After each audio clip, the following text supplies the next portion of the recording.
Human sa sunod-sunod nga mga bagyo karong buwana nga mikuso-kuso sa nagkadayang dapit sa northern ug southern Luzon, maayong dagan sa panahon ang masinati sa nasod sa tibok semana matod sa Pag-asa. Karong adlaw gilaumang makagawas na sa Philippine Area of Responsibility ang Super Typhoon Pipito nga inanay ng nagkahinay ug nahimo na lang usa ka severe tropical storm human kini makalandfall duha ka higayon sa Panganiban, Catanduanes niadtong Sabado sa gabii ug sa Dipakulaw, Aurora pagka-Domingo sa hapon.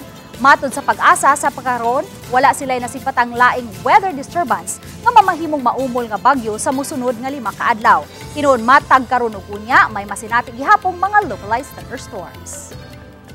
So karon for this week diri sa Central Visayas, lakip na ang probinsya sa Cebu. Expected na to generally fair weather, kining init ug medyo igang na panahon, but naagi hapon kining chance na mga isolated rain showers or localized thunderstorms, but dili kini magdugay. So in general, tasang time na walay uwan.